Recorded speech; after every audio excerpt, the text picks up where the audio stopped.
checking the nuts and bolts on the bike is particularly important. We're going to use a torque wrench to be able to do that. As a bike rides along, its vibrations and other effects and age can cause nuts and bolts to loosen. So we want to make sure that on all the key areas, everything is tightened up as it should be. Now, using this one here is a Sealy torque wrench.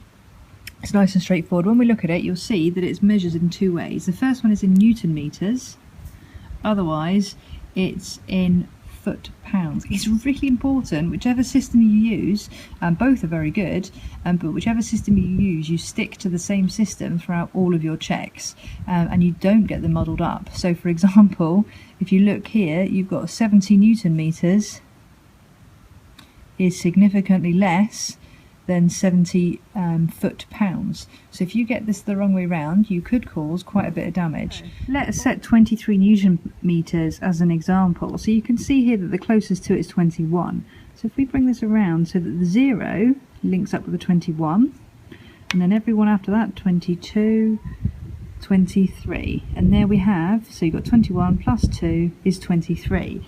And then what we do is simply lock this off at the end so that it can't adjust anymore. And then when you're using it, you're looking for it to hear that real click sound.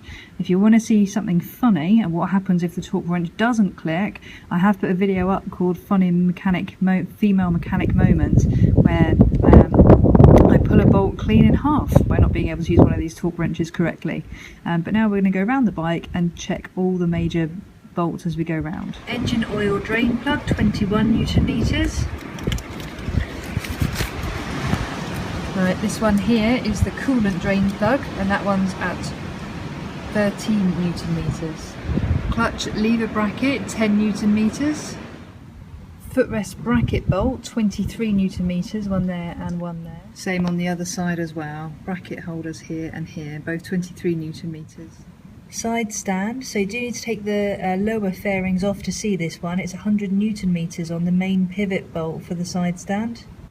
So to the engine mounting bolts now. So starting off, we've got this one here, which is the lower middle mounting bolt, and that should be at 93 Newton meters. And looking on the left hand side of the bike, here we've got the other side of the lower middle mounting bolt. So again, that's 93 Newton meters. So the lower rear mounting bolt at 55 Newton meters, that's the one under here. So that's on the left hand side of the bike, right near to the pedal here.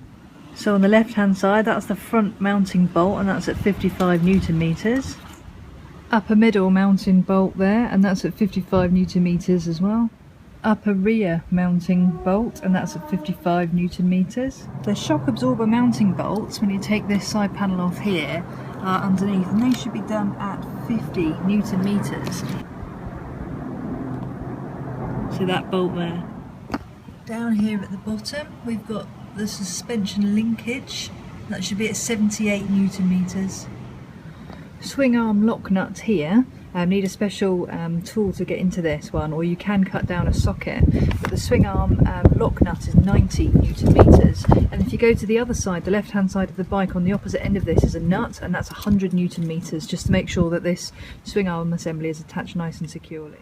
These here are the fork clamp bolts, and those should be set at 23 Newton meters.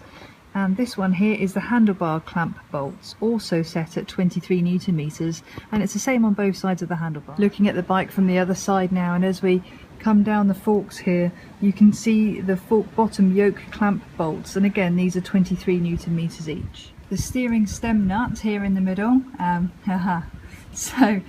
this one should be at 65 Newton meters on the K2 models. If you've got one of the 2003 or the K3 models or later, I know that they're a much higher torque. They're up at 90 Newton meters. So just make sure, if you're following my guide, I'm talking about the service on my K2 model. Front axle bolt here, 65 Newton meters, and then the clamp bolt here, that should be at 23 Newton meters.